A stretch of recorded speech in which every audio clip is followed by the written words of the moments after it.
Hello दोस्तों, राम राम, प्रणाम, नमस्कार। आप लोग कैसे? उम्मीद करती हूँ आप लोग बहुत ही अच्छे होंगे, स्वस्थ होंगे, मस्त होंगे, ज़बरदस्त होंगे।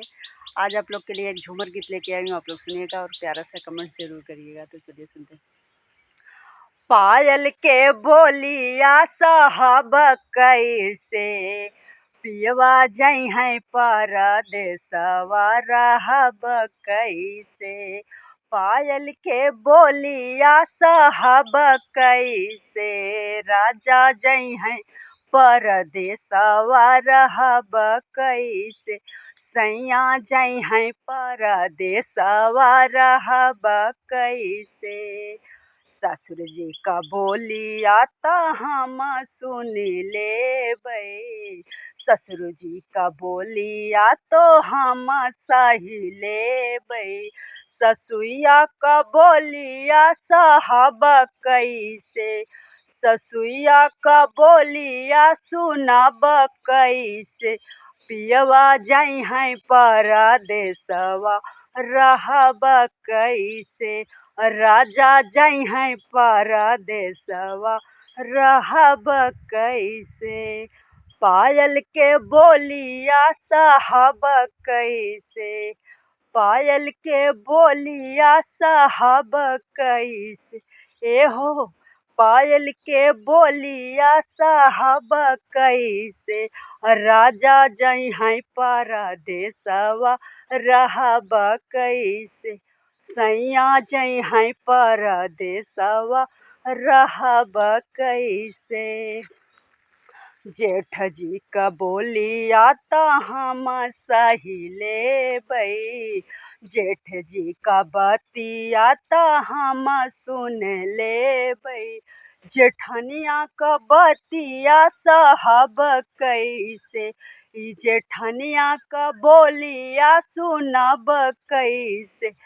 राजा जई हैं परदेसवा रहब कैसे। पियवा जई हैं परदेसवा रहब कैसे। राजा जई हैं परदेसवा रहब कैसे। पायल के बोलिया साहब कैसे। एहो पायल के बोलिया साहब कैसे। पियवा जई हैं परदेसवा रहब कैसे। राजा जई हैं परदेसवा रहब कैसे। देवर जी का बोलिया त हम सही लेबै। देवर जी का बतिया त हम सुन लेबै। देवर जी का बतिया त हम सुन लेबै। देवरनिया का बतिया सुनब कैसे। देवरनिया का बोलिया साहब कैसे। राजा जई हैं परदेसवा रहब कैसे।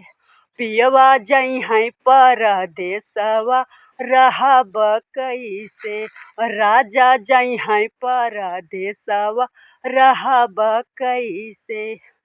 पायल के बोलिया साहब कैसे।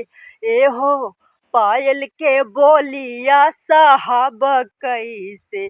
पियवा जई हैं परदेसवा रहब कैसे। पियवा जई हैं परदेसवा रहब कैसे। पायल के बोलिया साहब कैसे। एहो पायल के बोलिया साहब कैसे। राजा जई हैं परदेसवा रहब कैसे। सैया जई हैं परदेसवा रहब कैसे। राजा जई हैं परदेसवा रहब कैसे। पायल के बोलिया साहब कैसे। एहो पायल के बोलिया साहब कैसे। राजा जई हैं परदेसवा रहब कैसे। पियवा जई हैं परदेसवा रहब कैसे।